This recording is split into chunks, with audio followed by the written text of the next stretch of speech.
Alhamdulillahirabbil alamin wassalatu wassalamu ala asyrofil anbiya'i wal mursalin sayyidina Muhammadin wa ala alihi wa sahbihi ajma'in amma ba'du.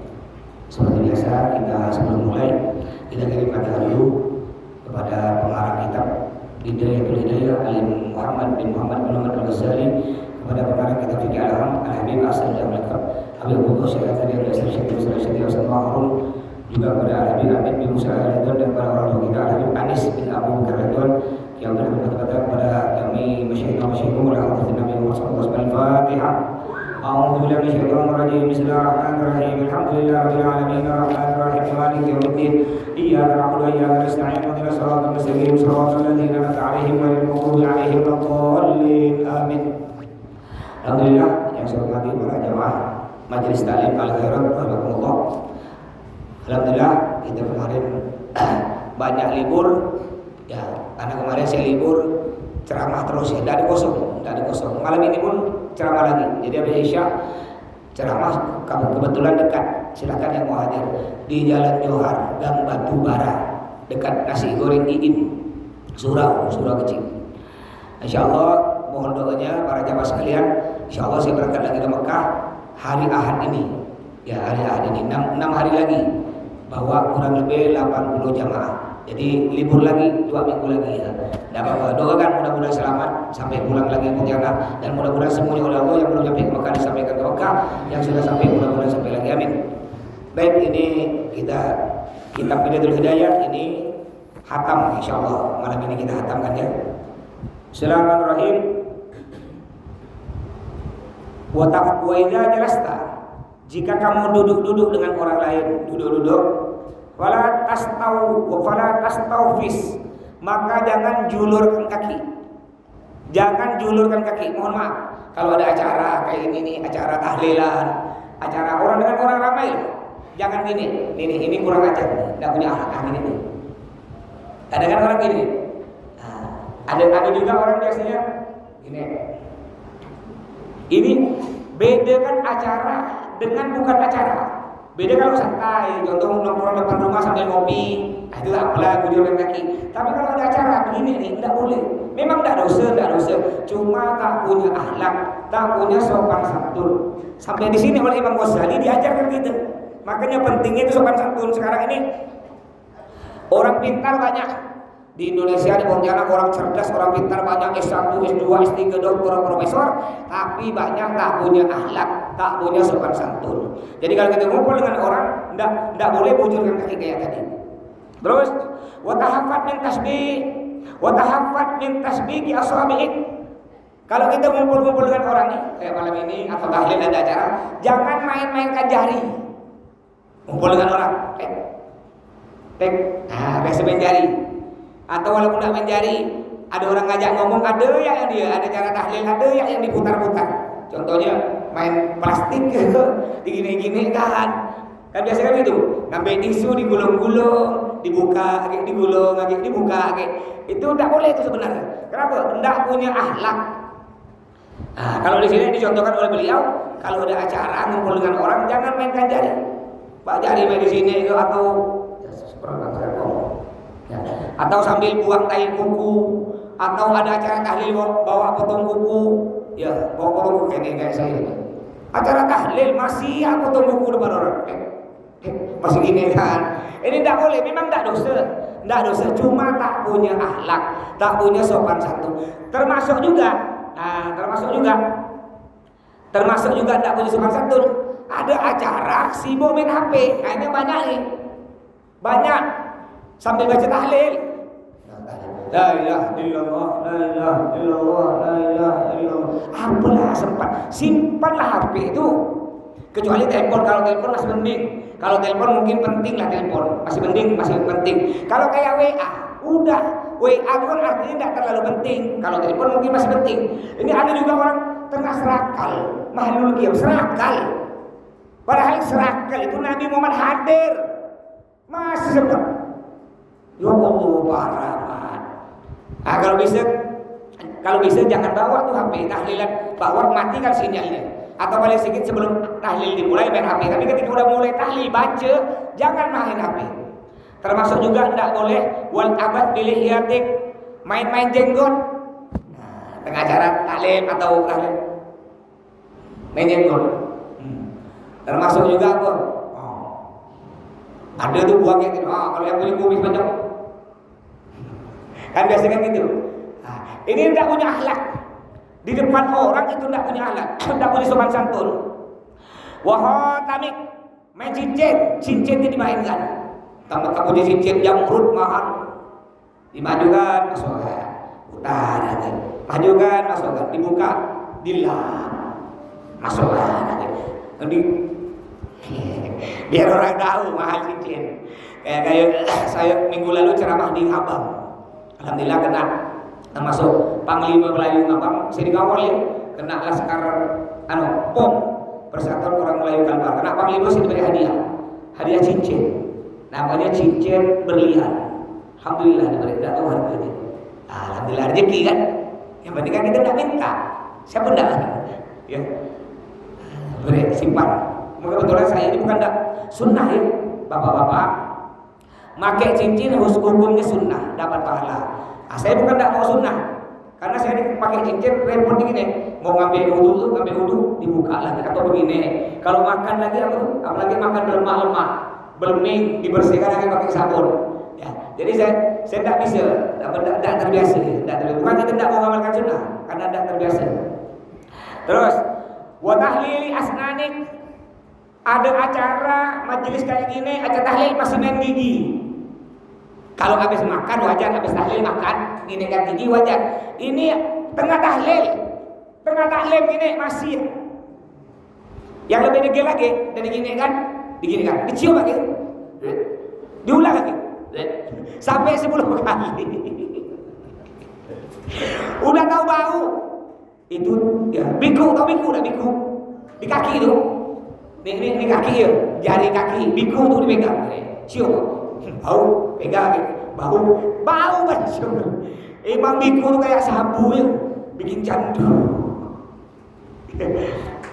Itu udah boleh. Mak dah dosa, cuma tak sopan, tak punya sopan santun. Wa idkhali usbu'in fi anfik. Tidak boleh juga kata beliau Imam Ghazali masukkan jari ke hidung, ngorek hidung, cari emas. Gali emas, tidak bagus. Atau bulu hidung, dicabut. Atau ada yang di tengah acara buang komedo. Boleh sambil acara buang komedo. Ya. Artinya diam. Kalau ada acara kayak majelis diam, dengarkan. Jangan sibuk begini, sibuk macam-macam ya. Terus, terus dibusokin. Jangan banyak beludah. Sedikit-sedikit, beludah. Sampai siapkan, kecuali kalau punya penyakit, beda kalau punya penyakit ya. Kalau tidak punya penyakit, sedikit-sedikit dulu kan jadi dulu. Bukan apa, takut orang tersinggung Mbak. Kalau zaman dulu banyak orang gara-gara ludah berkelahi, gara-gara ludah zaman dulu. Karena kalau orang zaman dulu kita ini tidak ada menghina dia. Kita beludah betul-betul, kita sakit tenggorokan, kita beludah di samping orang nih. Cuy, zaman dulu hati-hati bisa bertombol ya. Dikira kita menghina. Ngapa kok? Bisa bertombol zaman dulu. Sampai zaman dulu senter. Bisa membunuh gara-gara senter zaman dulu. Jadi kita pakai senter. Kan kalau senter kan kita ngarahkan ke bawah begini.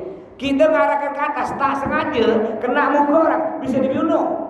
Zaman dulu masih ingat tak?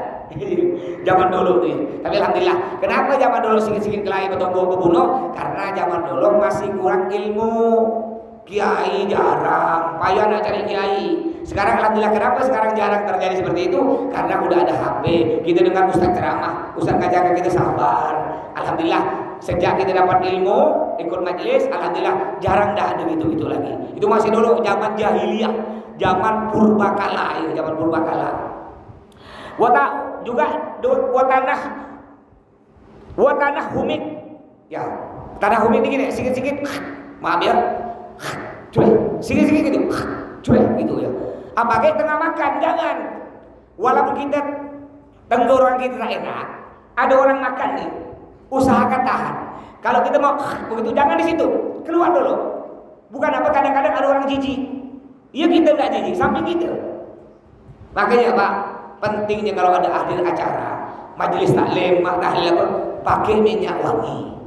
Ya. pakai minyak wangi. Walaupun kita tidak mandi, berminyak wangi. Bukan apa, kita bilang badan kita tak bau. Kita datang di acara tu, di tahlil, tahu ketiak kita bau, kanan kiri bau. Kata kita tidak, kata orang. Begini orang bercelai.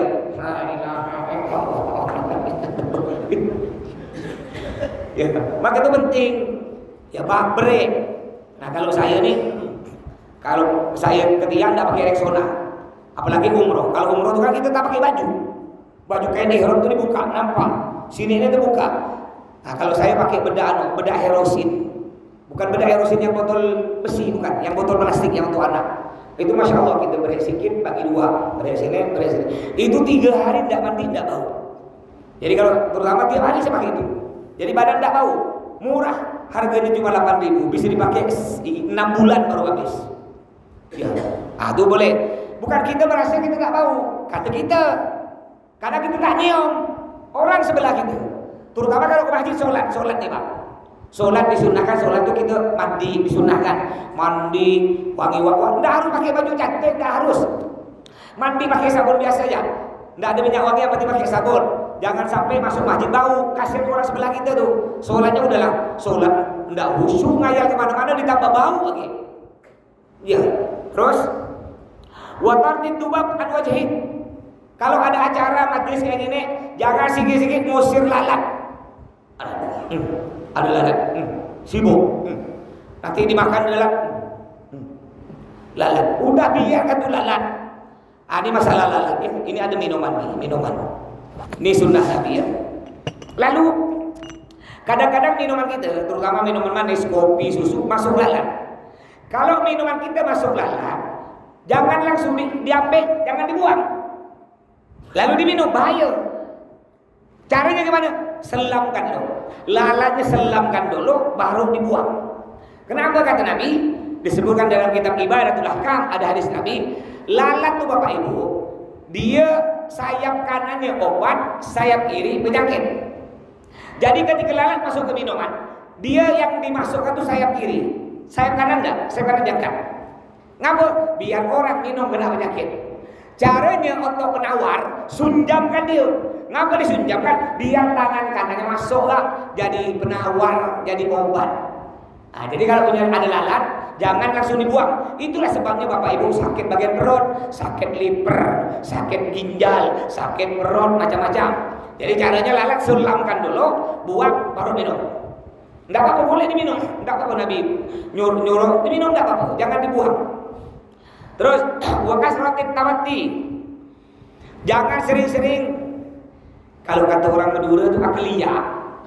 Begini nih. Apa tuh kata orang Melayu? Apa nama? Keliot. Ya itulah dia. Ya. Kalau kata orang tua zaman dulu, katanya kalau kita begini kan enak pakai bangun tidur. Enak. Oh enak tuh. Kata orang zaman dulu diperkosa setan. Kata orang zaman dulu ya, diperkosa setan. Aduh ya orang zaman dulu nih. Kan enak tuh. Tapi kalau kita buat nggak enak. Sengaja nggak enak. Itu sekarang nggak enak. Tapi ketika tak sengaja bangun tidur begini, kayaknya aku tuh punya penyakit hilang semua. Nyaman dia. Itu jangan apalagi ada acara sedikit. Jangan, itu tidak bagus, tidak sopan. Juga buat tasawuf fi wujuhin nas. Jangan sikit-sikit apa nguap. Kalau nguap gini. Wah, gitu ya. Kalau nguap tutup pakai tangan. Gini. Mari kita nguap, tutup pakai tangan. Jangan nguap dibuka mulut. Saya heran. Nguap nih Pak, nguap kayak gini. Wah, gitu ya. Itu kayak penyakit nular. Kita kalau biasa, Bapak pernah enggak lihat? Bapak enggak mau begini nih, enggak mau. Tapi ketika melihat orang nguap, secara otomatis kita ikut. Pernah enggak? Kayak nular kan? Orang gitu, langsung. Kayak ada reaksi apa gitu ya. Nguap kalau ada acara di depan orang, sunnahnya ditutup gitu. Boleh gini juga. Ya. Ada orang nguap sambil bilang begini, ayam goreng kata dia. Aduh, ini bukan apa, udah tak dapat pahala, enggak dapat ayam goreng. Gimana takbir? Kali kalau ngomong gini, Allahu Akbar, dapat pahala takbir. Ya, jangan ngomong ayam goreng. Nah, nanti kalau saya ngomong gini, Allahu Akbar, ya, dapat pahala. Terus, wal yakun majlisuk hadiyan. Hendaklah majlismu itu hadian, tenang. Kalau ada acara tenang, jangan ribut. Karena kalau udah ribut Bapak Ibu ya, saya kalau udah ceramah, ada budak kecil-kecil ribut, itu konsentrasi kita tuh terpecah. Makanya paling payah ceramah tuh anak SD. Kalau anak SMP masih enak, bisa diatur. Kalau udah ceramah anak SD dari kelas 1 sampai kelas 6, kayak kemarin saya ceramah di Min Bangka Belitung. Di Jalan Paris 1, anak SD kecil-kecil, muridnya hampir 1000. Ya Allah, ribut. Cuma kita punya teknik. Yang diam tangannya begini nanti dapat hadiah. Budak kecil dapat 5 menit ribut akhir.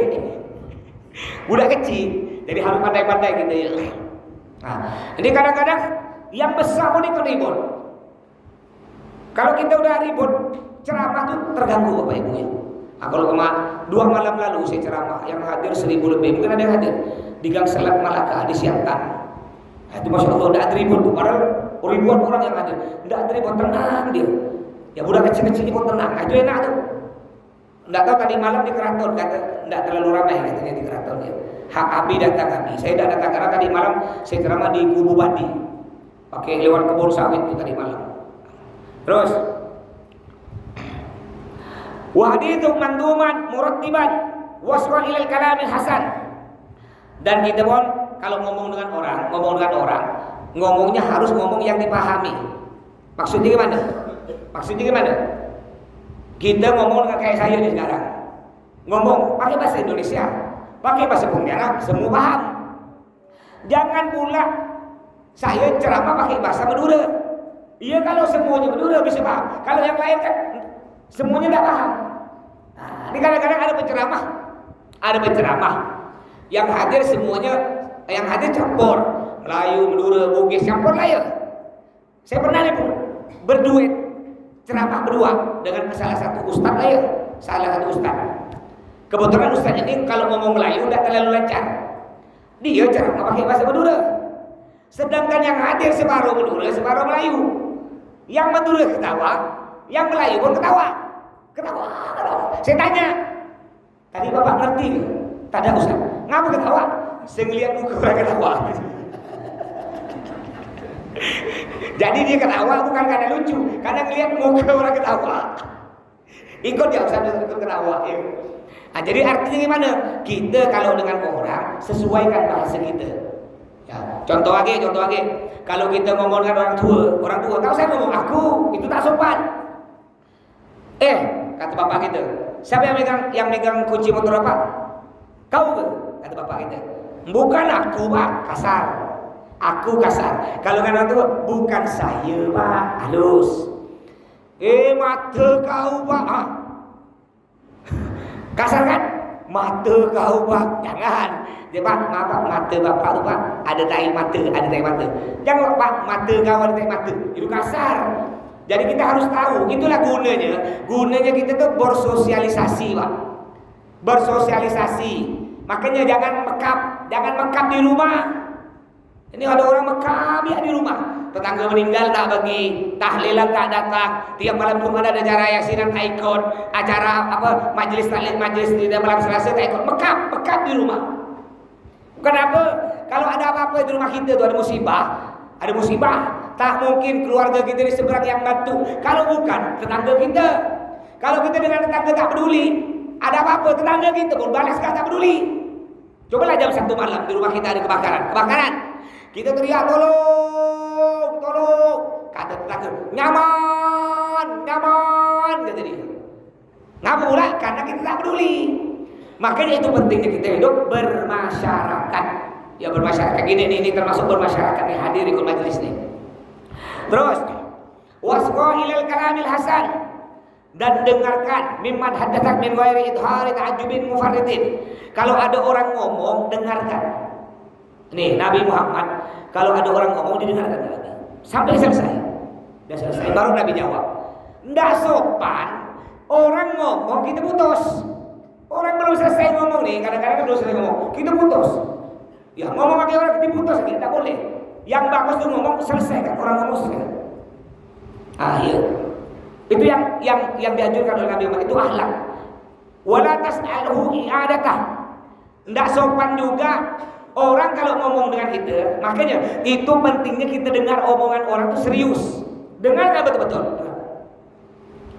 Kadang-kadang kita ini tidak terlalu dengarkan. Orang ngomong kita main HP. Udah itu tak jelas. Apa? Ini tak sopan. Ngomong lagi nanya apa tadi? Tidak sopan. Jadi gimana caranya? Walaupun kita kurang paham, untuk menyenangkan dia, pura-pura aja. Oh iya. Padahal tak tahu. Kayak saya lah contoh semalam, saya ceramah di Kubu Bani, Parekongsi. Ada salah satu ustadz ini ceritakan saya cerita. Cuma suaranya tak didengar. Ngamuk lah karena budak-budak itu main apa tuh hadrah. Soal usaha. Jadi ustadz itu cerita, saya menyenangkan dia. Padahal saya tak dengar. Jadi dia suka. Saya dengar sedikit. Kalau dengar sedikit saya ngomong, berapa Ustaz? 20. Cerita deh. Saya tak dengar. Iya, Masya Allah. Padahal tak tahu saya. Itu akhlak. Jangan pula apa? Orang kecewa nanti. Sikit-sikit apa? Kurang jelas apa? Orang kecewa. Ya. Terus. Waskun wala tuhaddits an ijabik bi waladik wa syi'rik wa kalamik wa tahnibik wa sayri ma yahusuk. Ini penting nih. Penting. Jangan suka cerita di depan orang kelebihan anak kita. Jangan kelebihan istri kita, jangan kelebihan pekerjaan kita, tak usah. Anak aku ya. Pada orang ini ngumpul nih. Habis acara tahlil tu makan-makan. Anak aku yang pertama tu kerja di mana? Kerja jadi kepala Mega Mall. Anakku yang pertama tu. Yang kedua pilot. Anak yang bungsu juara 1.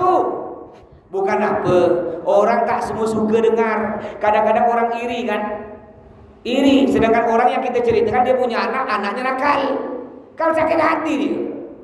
Istri aku kemarin dia udah umrohkan. Istri aku 3 kali umroh. Aku yang baru belikan dia gelang emas 20 butir istri aku. Saya suka tak orang dengar? Tak suka. Dalam hati so kata dia. Alhamdulillah proyek aku ya sekarang proyek perumahan 20 pintu aku kerjakan. Burung walet aku udah 5 kilo udah panen. Sawit aku yang 10 hektar udah panen dah. Pokok berbulan tuh aku dapat 100 juta. Tak boleh kita ngomong gitu. Tak boleh kita ngomong melebihi apa kelebihan anak kita. Keistimewaan kerja kita tak usah. Diam aja. Kadang apa? Tidak semua orang suka. Bahayanya apa? Bahayanya nanti kena penyakit N. Tahu tak penyakit N, Pak? Ini bahaya nih. Penyakit N itu orang ngelihat kita dengan pandangan iri. Kita suka cerita gini, tapi orang ngelihat kita dengan pandangan iri, pandangan tak suka. Bahaya.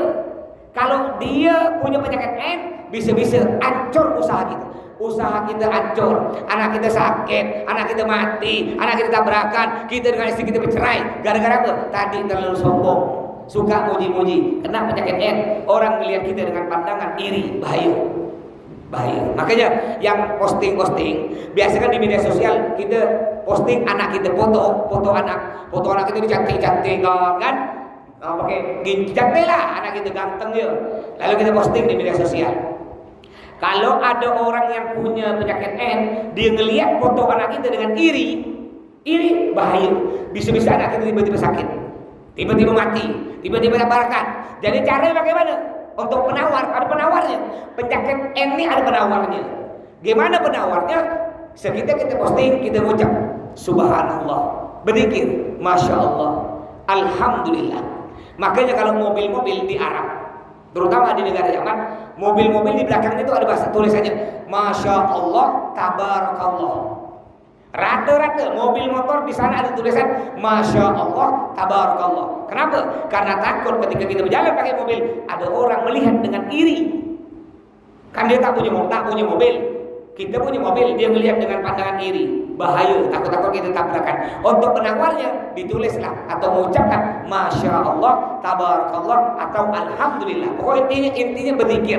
Untuk penawar dari penyakit Ain, penyakit pandangan mata karena iri. Terus wala tatasanu al-marta fi tazayyun wala tatabaddal imtidala wa tawaqqa kasal kuhli wal israf fi dihni. Enggak bagus juga terlalu berlebih pakai celak. Pakai celak itu boleh tipis-tipis ya. Jangan pula pakai celak tebal. Celaknya lebih tebal dari alis dia. Ibu-ibu. Nah, ini penting ya. Biasa kalau perempuan kawin didandan, dibuang dah alisnya, Bu. Dicukur alisnya kan?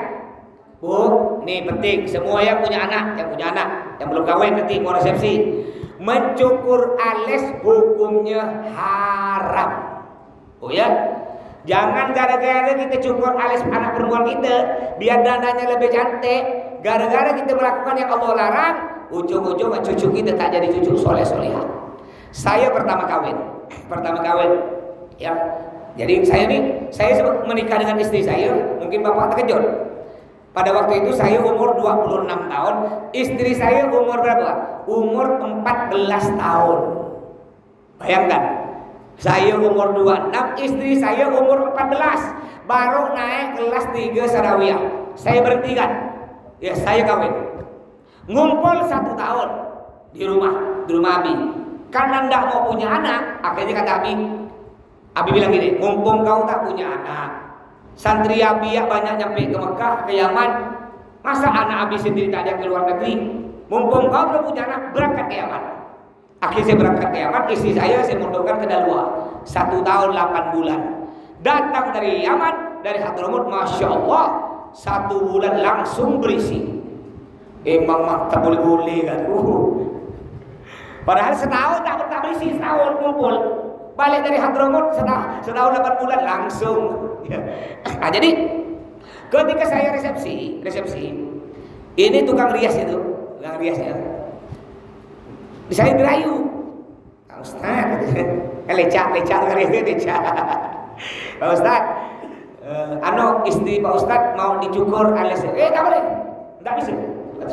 Saya mau baru datang dari Hadramut, saya itu dari Yaman. Dari Hadramut baru 2 bulan itulah resepsi. Pak Ustaz, istri Pak Ustaz mau cukur alis. Tak boleh. Datang lagi pihak keluarga, datang lama ini. Saya dikeroyok. Bukan apa, nanti kalau tidak dicukur alis itu hiasannya itu apa? Tanda cantik. Kalau alisnya dibuang kan nanti pakai celak tuh bisa bermodel-model. Kalau alisnya masih ada payah, Bu ya, kurang cantik. Tak bisa. Biar kata orang jelek, yang penting kata saya cantik. Tak bisa, tak mau saya. Akhirnya tidak dicukur alisnya sampai selesai acara, tidak dicukur istri saya. Nah, jadi bapak yang punya anak nanti kalau menikah, kalau kata tukang rias mau cukur, tak usah, tak boleh, haram, tak boleh. Tapi anak-anak kemarin kawin mas telanjur, tak tahu, tak apa-apa, Allah ampuni yang tak tahu. Sekarang udah tahu, jangan diulang lagi, ya. Bukan apa nanti gara-gara kita, anak kita kawin, pertama mulai kawin, kita melakukan maksiat, gara-gara itu akhirnya kita tak punya anak cucu soleh-solehah. Ingat, kalau kita meninggal yang akan doakan kita anak kita, yang akan doakan kita cucu kita tuh. Ya, kalau cucu kita tak jadi soleh-solehah atau apa Pak? Kita tambah tua, termasuk saya nih. Kita ini uban semua nih, uban. Ya, uban semua dah kita nih. Kita apa yang kita harapkan Pak? Harta, untuk apa harta tak mungkin masuk kuburan? Yang kita harap nih, termasuk ini bekal kita meninggal. Nih majelis nih Pak, Bapak ikut majelis tiap malam Selasa. Ini bekal kita Pak. Ini kalau cincin Pak, kita nih tabungan ATM. Kita nyimpan duit di ATM. Nanti suatu saat kita tinggal ngambil. Ini sama gak nih? Bapak ikut majelis nih, termasuk sholat berjamaah 5 waktu masjid. Bapak ikut majelis, ikut tahlil, bermasyarakat, silaturahmi, baca Quran, bersedekah, itu tabungan, nabung. Ketika kita meninggal dunia, tinggal panen. Ngambil di ATM, tinggal panen. Yang tak punya tabungan, mau panen gimana? Apa yang mau dipanen? Tak punya duit, hutang banyak, kata malaikat. Kau hutang banyak, minta duit, kata malaikat. Bangkong lo. Nah, ini mudah-mudahan tabungan kita ini tak ada los. Bisa enggak Mas? Tabungan los tiba-tiba gila, bisa? Gara-gara apa? Gara-gara tak ikhlas. Bisa hilang ke tabungan. Ikut majelis tapi niatnya salah. Niatnya bukan dapat ilmu, niatnya biar kena orang gang tuh dilihat, aku orang rajin, rajin. Niatnya tuh sombong, tabungannya bocor. Jangan terkejut. Nanti sampai ATM nanya malaikat, malaikat lihat saldo, nggak boleh saldo saya sedikit malaikat. Saya tiap malam selesai kot. Saldo kau hilang, nanti kau tak ikhlas. Makanya yang tak ada ikhlas betulkan lo niat, betulkan istighfar. Astagfirullahaladzim, saya ikhlas. Nanti balik lagi tabungan tuh, ya. Terus, wala tuliha fil hajat.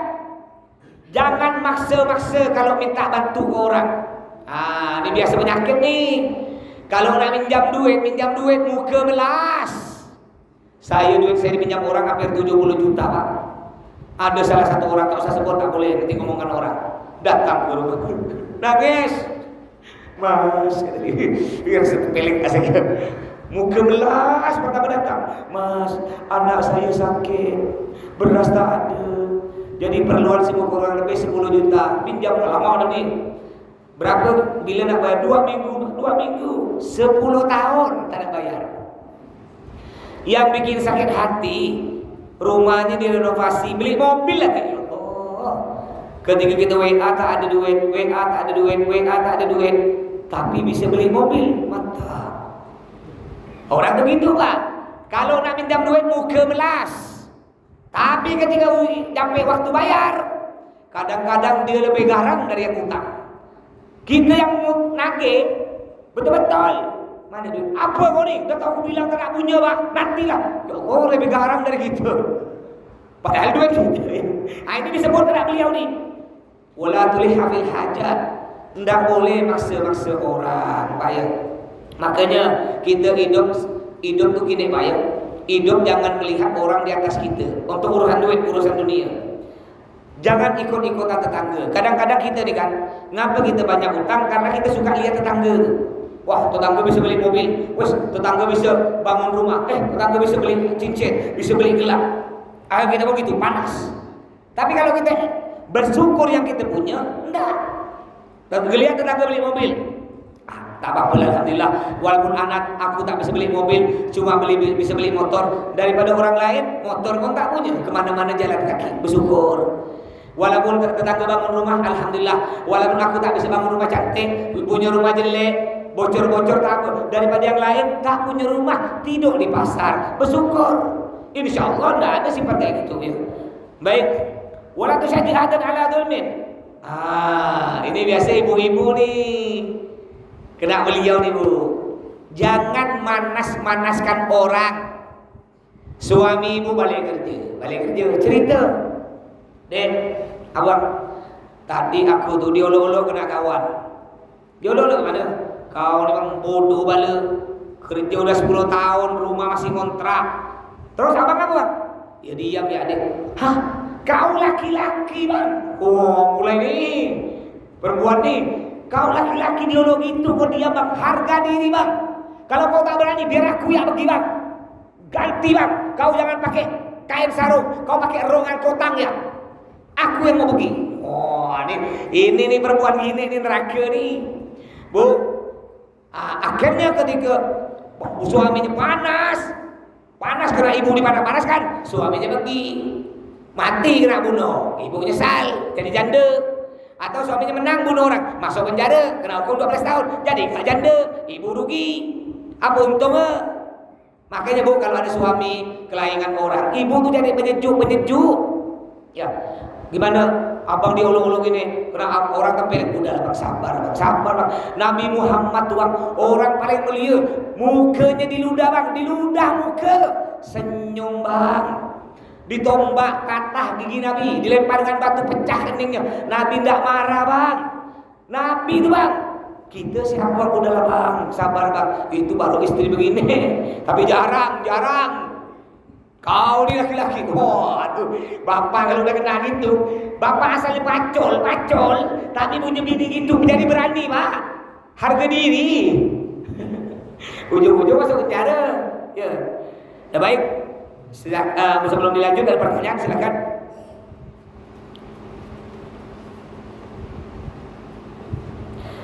Dikit lagi. Ini penting juga nih. Wala tu'allim ahadan min ahlik wa waladik fadlan an ghairihim miqdara malik fa innahum in ra'ahu qalilan hunta alaihim wa in ra'ahu katsiran lam tablugh ridahum qattu. Jangan sekali-sekali kita ceritakan kepada keluarga kita, anak kita pun, keuangan kita, tidak usah. Keuangan kita, anak kita, tidak bagus sebenarnya. Sebenarnya itu kepala rumah tangga adalah suami. Istri tidak berhak untuk mengetahui duit suami, tidak berhak. Yang penting suami kewajibannya beri nafkah istri, nafkah. Nabi Muhammad begitu, Nabi Muhammad Pak yang megang keuangan Nabi, istri Nabi tidak ikut campur. Yang betul gitu. Nah, jadi istri yang penting kewajiban suami beri nafkah.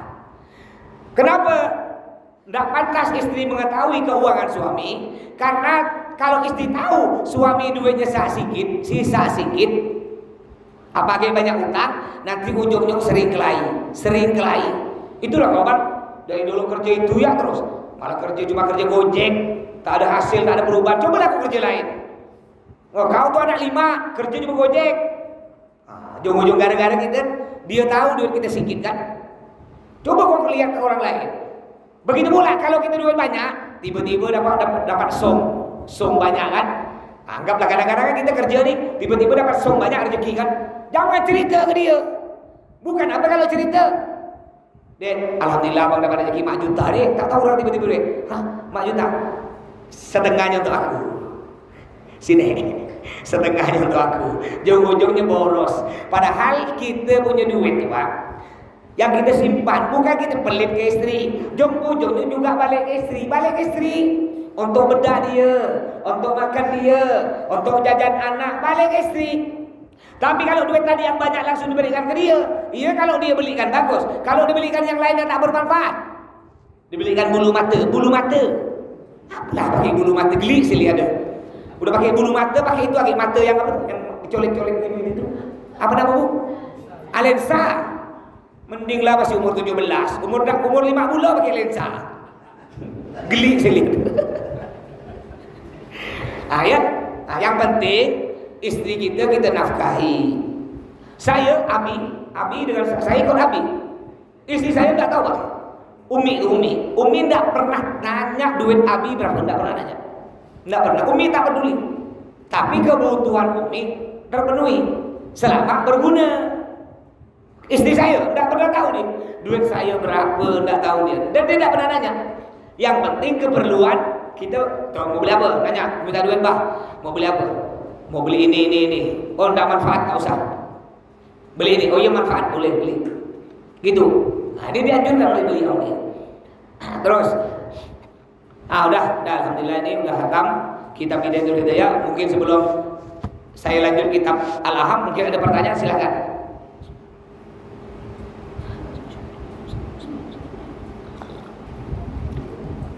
Kitab ini hatam Bapak Ibu ya. Insyaallah nanti kita cari kitab lain untuk penggantinya. Ini hampir hatam juga nih. Sekitar berapa tahun ini? Dari sebelum corona tak salah nih.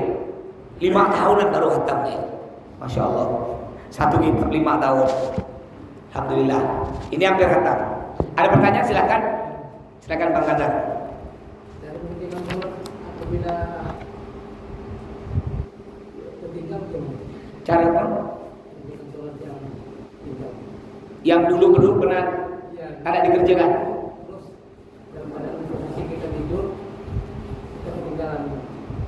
Ya anggaplah kita punya utang sholat gitu Bang ya. Dulu lah masih bujangnya mamanya. Ini hati-hati. Yang masih punya utang sholat. Ada hadis Nabi. Awwalu ma yuhasabu min amalil abdi yaumal qiyamati as-shalah. Yang artinya pertama kali yang akan ditanyakan, yang akan diminta pertanggungjawaban tentang pekerjaan kita di dunia, nanti di akhirat yang akan ditanya pertama kali adalah sholat. Miftahul jannati as-sholah, kata Nabi. Kunci surga ialah sholat. Bagaimana mungkin kita bisa masuk surga kalau kita tak punya kuncinya, alias tak pernah mengerjakan sholat atau punya utang sholat? Anggap dulu kita masih degil lah ya, termasuk saya ini pada degil, gak sama. Dulu kita degil, kita ingat aku mulai balik kelas 3 SMP. Aku degil dari 3 SMP itu aku degil, mulai balik. Dihitung utang, mulai balik Pak ya. Kalau belum balik, enggak. Bapak belum balik, enggak sholat, enggak puasa, itu tak ada hitung, tak ada hitung. Tapi ketika bapak udah balik, enggak sholat, enggak puasa, itu dihitung utang. Sampai mati masih punya utang. Bapak ingat, aku mulai balik kelas 3 SMP sampai aku kuliah. Aku sholat kadang-kadang ya seminggu sekali ya. Baru habis kuliah, baru aku kenal dengan Majlis Al-Khairat. Aku baru ikut. Berarti aku punya utang hitung 3 SMP 1 tahun, SMA 3 tahun, berarti 4 tahun, kuliah 4 tahun, 9 tahun bapak tak sholat. 9 tahun. Cara gantinya bagaimana? Biar tak terasa, cara gantinya gini. Setiap habis sholat maghrib, Assalamualaikum, tidak boleh sholat sunnah. Habis sholat maghrib, Assalamualaikum, berdiri lagi, sholat maghrib lagi. Habis sholat isya, Assalamualaikum, berdiri lagi, sholat isya lagi. Habis sholat duhur, sholat duhur lagi. Selama 9 tahun, selesai. Selesai dah. Kalau ingin cepat, speed cepat, separuhnya 9 tahun, berarti berapa tahun? Separuhnya 9 tahun. Berarti 4 tahun setengah. Berarti tiap habis sholat, sholat lagi 2 kali. Habis sholat maghrib tadi, sholat maghrib lagi 2 kali. Habis sholat isya lagi 2 kali. Berarti separuhnya ya 4 tahun setengah, selesai. Oh, kalau ingin sepertiganya lagi 3 kali, begitu seterusnya. Oh, kalau ingin 1 tahun ya 1 tahun, bisa. Caranya 9 kali sholat.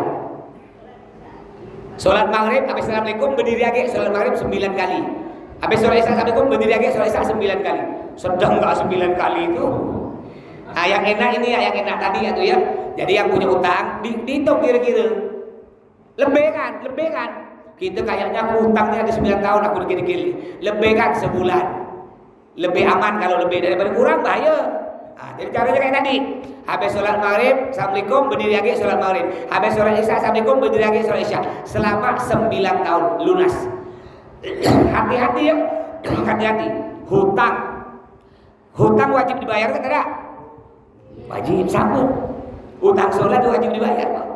Puasa gimana Ustaz? Wajib. Bapak punya utang puasa 9 tahun, tak ada pernah puasa. Atau anggaplah pernah puasa, Bapak hitung. Saya pernah puasa. Saya paling rajin puasa itu awal-awal 3 hari itu rajin. Nah, terakhir biasa menutup 1 hari, berarti 4 hari. Berarti 26 hari tak puasa. Kalikan 9 tahun.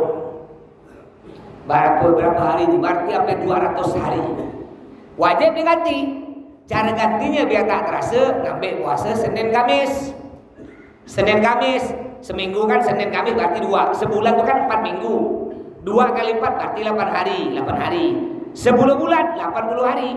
20 bulan 160 hari. 30 bulan 240 hari. Berarti kalau Bapak puasa Senin Kamis selama 3 tahun, utang puasa 9 tahun lunas. Wajib diganti, wajib Pak. Kenapa wajib diganti? Asalah kita ngabulah dulu degel. Tobat Allah terima, tobat kita. Tobat tetap terima oleh Allah, tapi masalah utang ganti. Nah, makanya gantinya pelan-pelan kayak tadi ya. Senin Kamis. Atau kalau Senin Kamis kerja ngambil hari libur. Hari libur kerja hari Ahad, seminggu sekali. Sebulan itu kan 4 kali. Berarti kalau kita tiap puasa ngambil hari Ahad, berarti sebulan 4 kali. 10 bulan 40 kali. Gitulah terus hitung. Ngambil hari Ahad, biar tak letih, tidur ya terus. Habis sholat subuh tidur. Bangun duhur, sholat duhur tidur. Sholat asar tidur. Bangun maghrib buka puasa. Tak apa, boleh sah. Boleh Pak, kita tidur terus boleh. Bahkan apa? Naumus shaim ibadah kata Nabi. Tidurnya orang puasa itu ibadah. Tidurnya apa kita tidur? Makanya kalau bisa tak usah tidur. Baik, ada lagi pertanyaan silakan. Niatnya seperti biasa. Kayak tadi kita ini kan sholat maghrib tadi ya. Usolli fardul maghribi salasar rakaat mustaqbilal kiblati qadaan lillahi ta'ala. Qadaan itu ganti, bukan qada loncat-loncat itu kata. Ya. Qadaan pakai bahasa Melayu boleh, bahasa Melayu. Niat saya sholat maghrib 3 rakaat sebagai ganti sholat maghrib yang dulu fardu karena Allah Ta'ala, boleh. Ya. Jadi adaan ganti qadaan. Baik, silakan Bang Mudin. Ada pertanyaan Bang? Silakan Bang. Kalau ini Mas, sebelum nyampe ke tahun dan guru meninggal gimana Bu? Ini pertanyaan bagus. Ini yang perlu nih. Kita kan dulu degil, utang 9 tahun. Kita sadar ikut majelis, astagfirullah ya Allah, saya banyak dosa. Saya janji Allah saya mau ganti. Cuma kalau ganti 9 habis sholat maghrib, sholat lagi 9 kali saya tak kuat. Bapak pun berniat, saya mau ganti tiap habis sholat maghrib, saya sholat maghrib lagi selama 9 tahun. Dan saya punya utang 9 tahun, saya mau ganti setiap hari Ahad, saya libur kerja, mau saya ganti. Bapak udah niat bagus, udah mulai berjalan Bapak ganti.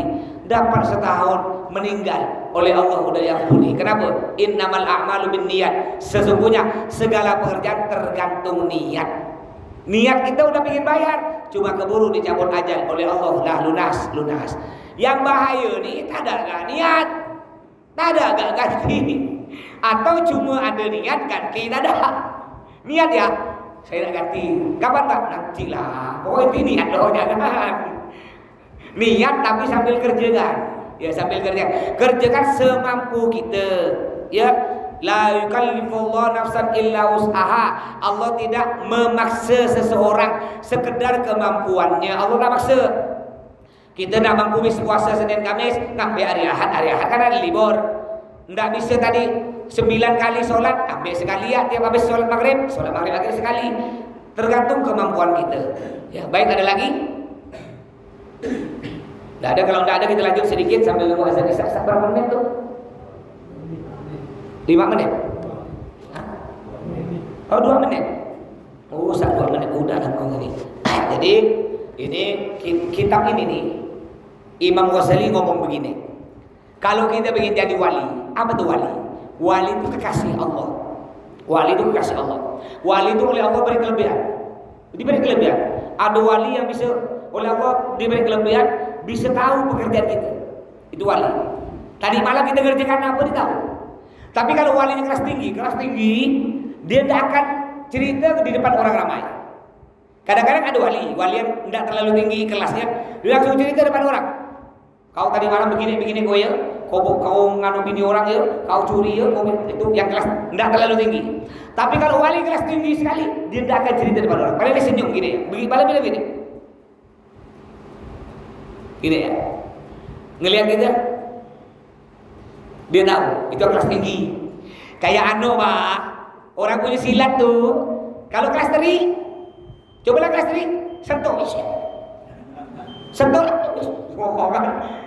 dia tidur, yang kelas teri itu, tidur kita bangun, wah itu kelas teri. Kalau gurunya sekali yang kelas tinggi, tak ada biasa ya, senyum kan, kayak gitulah dia. Jadi wali itu bertingkat. Jadi kata beliau, sedikit ya, kata Imam Ghazali, kalau kita ingin jadi wali, kita amalkan mulai dari halaman pertama sampai halaman terakhir, diamalkan jadi wali, kata beliau. Kenapa? Karena ini di sini amalan dari mulai kita tidur, mulai dari bangun tidur sampai tidur lagi, ada semua amalan di sini. Ya paling sedikit, walaupun kita tidak bisa mengamalkan semua, sedikit-sedikitlah pelan-pelan kita amalkan yang kita dapat ya. Baik, mudah adzan sampai di sini. Doakan saya, insyaallah hari Ahad 6 hari lagi berangkat ke Mekah. Mudah-mudahan selamat sampai ke Pontianak. Doakan juga Abu Umi saya panjang umur, dan mudah-mudahan semua oleh Allah beri rezeki banyak, melimpah barokah, anak jadi anak soleh solehah. Semuanya oleh Allah bisa sampai ke Mekah. Amin ya rabbal alamin. Kurang lebihnya mohon maaf. Assalamualaikum warahmatullahi wabarakatuh.